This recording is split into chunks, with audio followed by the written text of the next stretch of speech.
Drippin' juice. Drippin' juice, nigga. ATM Mafia shit. Listen, juice on me, make a move on me. Guaranteed you make the news, homie. Carpenter had a tool on me. She get wetter than a pool on me. Couldn't wait to put the jewel on me. In traffic with your bitch. Pushing out all the bricks. Nigga riding through the. What up, Marianne do? Welcome back. Straight up right back. Tri-flinnnn podcast show. What's happening? It's your one and only boy, Minnesota Flame, aka the Tequila King. Y'all see the weight room behind me. Y'all know I'm finna get in there, so I'm looking kind of fucked up and rough, but they ain't got nothing to do with nothing. We about to talk about some shit today. Tonight, rather. You know what I'm saying? We do a lot of shit at nighttime. Shout out to Chill Will, shout out to Big Man, shout out to everybody who been fucking with the podcast, everybody who been following the podcast, everybody who support the podcast. Shout out to you. Now, let's get straight with it. You feel me?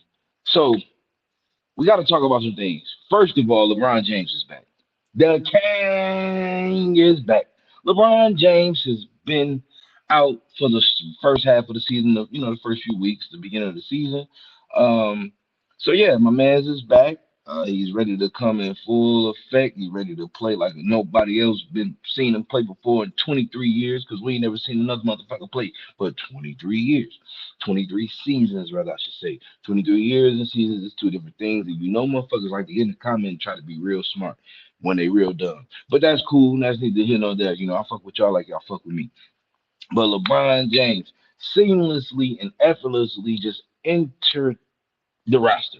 And everybody had all this speculation and was saying all this crazy ass shit like, oh, he ain't gonna be able to do this. He ain't gonna be able to do that. Can he fit in? Can he? Of course he can fit in. You know what I'm saying? Of course LeBron James can fit in. Hey, how you doing, Miss Pauline? What's going on? How you doing? Yeah, so of course LeBron James could fit in, man. He did his thing. He looked amazing last night. He had about 12 assists, like 11 points, short amount of time on the floor. Shot decent. Got to see Bronny James hit him a nice 3-pointer because he got to get his confidence back. We trying to get him back all the way acclimated into the offense of his level of the league. And when I say we because we family. You feel me? That's my people. We got a family. You know what I'm saying? That's how we rocking. You know what I mean? We support black fathers that do their thing, and you understand me, and take care of their family and their children. So if you have a father in your life and around you that's been supportive, granddaddy, uncle, cousin, show him some support, show him some love, especially if you're a brother, because we get a lot of slander and kickdown for that. You know, Miss Pauline, I'm all well, I'm all good. Minding my business, staying out the way, trying to make some money and take care of these children. That's it. That's all I'm doing. But yeah, LeBron, what I'm saying, him and Luca look well together. They had a nice few plays on the court. You got to see that it's hard to guard mentally prepared people. See, physically gifts and all that is one thing, but the mental preparation that comes with this shit and understanding how to maneuver and play the game and play your position and get shit together. Now, back like I was saying, when you play your position right, it's almost easy for shit to go and flow. So you see Luca gonna do his thing. You see Austin Reeves was getting buckets. Seeing LeBron out there facilitating, while the other two are facilitating as well. So you can all do y'all jobs and positions and handle business. Everybody can. Shit ain't hard, but what is hard is to not be a hater. That's what's hard. That's what be hard. It be hard for people to not be haters to each other. See, when you be spending all that time watching what somebody else doing, you can't even be celebrating yourself. Can't even be happy for what you got going on. Stop watching what everybody else doing. And stop trying to wait for the bad to happen for a lot of people, because sometimes you just be waiting forever. Some people are blessed because they do right by other people. See, some of y'all just do right for yourself. You don't do right for other people. You don't make nobody else's situation better. You don't help nobody get themselves out of jam. You know what I'm saying? It's a whole lot of those out here in this world. So if you ain't helping nobody, of course you're probably a hater. And of course you probably don't like people who work together. And of course you probably be mad about a lot of shit that ain't got nothing to do with you. Because you are a hater and you're miserable. And you gotta get some shit going on for yourself. Stop worrying about what everybody else got going on. Straight up. So, like I said, if you want to pay attention to some teams, watch the Thunder, the Lakers, the Warriors, the you know what I'm saying, the Pistons. the Knicks, certain teams with multiple, the Rockets, certain teams with multiple personalities that are bigger than normal, but know how to seamlessly merge together for the greater good. Good night. Love you as well. Be well. Talk to you later. You know what I'm saying? Certain people, certain teams have a standard set. Other teams are trying to get there. Some other teams don't want to be there at all. Like, you know what I mean? I'm looking terrible today. I look rough for real because I'm going to really hit these weights and this cardio crazy. But don't get it fucked up. I don't look like this all the time. It's just today. You know what I'm saying? It's just today. Fancy Ray voice. Today. You know what I mean? So now we're gonna talk about some things. I got some shit I want to discuss because I'm about to talk about my top fives. Top five worst movie villains to me. Top five worst movie villains. These are people who did fuck shit in films or caused fuck shit to happen or are the reasons for the fuckery. So uh, we're gonna go with straight like that. Number five. Number five is just as fucked up as me looking today. How I look today is how fucked up he is. Clifton Powell. Clifton Powell is at number five, and Woman Thou Art Loose. He played the stepfather. Yes, yes, yes. We are all familiar. We have all seen. We all understand. We know who Clifton Powell is. We know Woman Thou Art Loose. We know stuff. Okay? We know. But what I need y'all to do, and what I need y'all to understand, for me, how fucked up he was in that movie. What he did to that little girl, how her whole character and everything just changed within her realm of world, and just so many things. It was just vicious. Woman, Thou Art Loose it's one of those films. If you're a father, you be like, I fuck somebody up about this.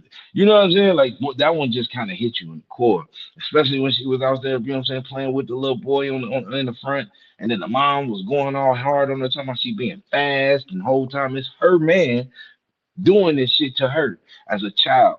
That right there is one of them ones.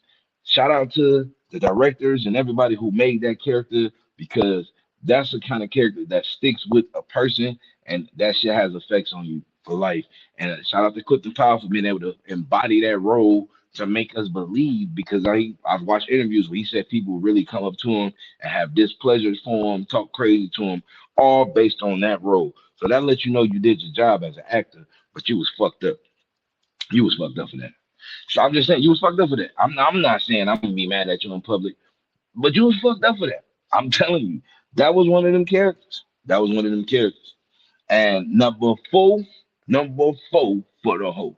At number four, we're going CMB, Cash Money Brothers, G Money and Nino Brown. See, I saw another brother. Shout out to him for doing Will Miz. That's yeah. Shout out Will Miz for you saying because he was saying G Money is the reason behind all this.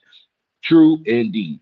But these motherfuckers were so diabolical and evil for taking over that apartment complex. Now, if you come from where I come from and you've been through some of the shit I've been through, you've experienced all those dynamics. You either had family members who was users or dealers. If you per se was a family of dealers, then you probably worked a dope spot. You probably been in a dope house. You probably know how to bang a spot.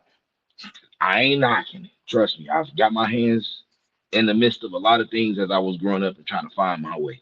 Trust and believe that. You understand what I'm saying? But what they did to the Carter, what they did to the Carter is off the chain. What they did to the Carter, and I'm just saying that in a trifling podcast, you know, I had to put that up there so we can just put that disclosure up there. You know what I'm saying? What they did to the Carter, my dog, I mean, I really feel like they should be damn near hung all over again. I want to fight them right now because how they had them moms and dads and kids just held captive, locked inside this complex just to smoke crack all day. You was seeing little kids just every which way running and was mad about the situation because this is the beginning of the crack epidemic. So you got to see people who was prominent figures and at one point just deteriorate in front of you. And then and you got to watch people who were not so prominent rise and become the favorites of the community. That's why the kids looked up to the dope dealers. That's why they ran into Nino Brown. That's why granddaddy was mad and wanted to whack shit. You understand what I'm saying? So that's spinning up. Now, with these motherfucking dope boys getting your parents' money and then giving the child a dollar or two or telling him to go to the store or whatever, and then now the kid has been influenced by that, not realizing the money comes from their lack of. So by right, they should have been fucking Nino on them up. I'm just saying. That's just me being righteous. Now, me being a hustler, shit, you was capitalism at its finest. You understand me? You cornered the motherfucking market all the way. You ain't saying? I'm just saying that's what you did. But that's what it was. And that's what it is. I don't agree in this state of life. When I was a young hooligan and doing dumb shit or was admiring shit of that nature, I thought y'all was the bosses. I truly did. Number three. Third spot for all-time worst villains according to Minnesota motherfucking Flame. Third spot, Stone and Robert. You niggas five. Stone and Robert from Cooley High. Y'all ain't had no reason to kill Cochise. Y'all ain't have no damn reason to kill Cochise. Straight like that. Cochise was on his way out the neighborhood. Cochise was on his way out the ghetto. Cochise was about to be somebody. Cochise was on his motherfucking way. And y'all little delinquent asses had nothing going for yourselves, and y'all fucked over Cochise.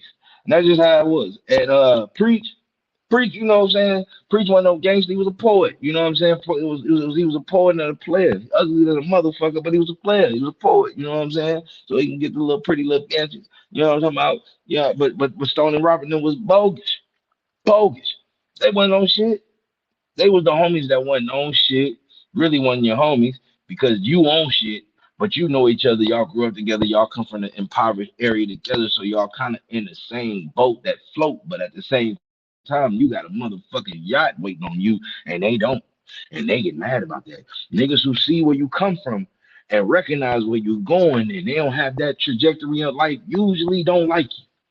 You better be mindful of that. All that we grew up together, we come from the same shit. No, you don't. No, you ain't.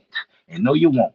That's all I'm trying to tell you. I'm trying to give you some game from Minnesota Flame. I'm trying to give it from me to you. Hopefully you can put that shit in a stew or a barbecue and make it do what it do. Because I'm just saying, don't get caught up in that whole I grew up with them, we come from. No, you don't. Y'all come from two different dynamics in that same world. Now you, like I said, you might come from a dope dealer house, he might come from a dope fiend house. That's two different dynamics in the same world. Same world, two different dynamics. You have the luxuries of the life, they have the struggle of the life. Now eventually the times change because somebody,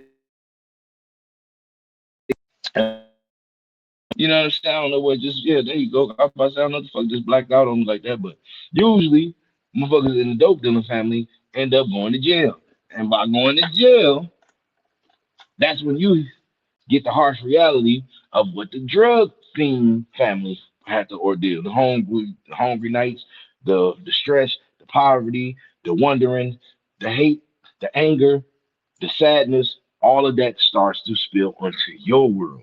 So you know what I mean? Stop trying to compare and compete with motherfuckers. That's really what it is. You don't know what nobody's going through, so you think you know, but you have no idea. You feel what I'm saying? Y'all remember that from MTV? Shout out to MTV. Anywho, number two, number two spot.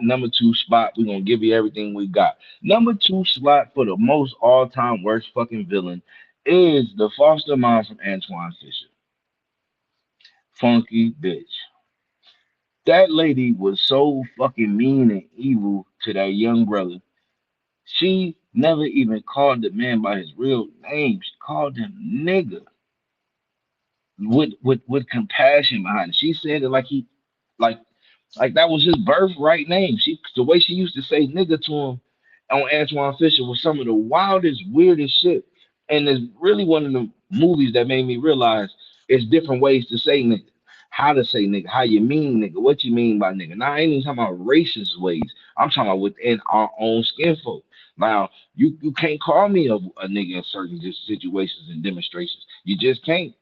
I just won't allow it. I just won't allow it. You just cannot call me a nigga in certain ordeals. You know why? Because I can hear the intent. I can hear what you mean behind it. You bitch ass nigga, pussy ass nigga, hoe ass nigga. Like it ain't, you're not my nigga. You ain't saying it with the my nigga or the love behind it. You know what I'm saying? And that lady was so evil. And then the auntie or cousin, whatever, that was molesting him. And then when he came back around, they was trying to be acting like it was supposed to be all well and all good. And that's the one thing about the family shit that be confusing.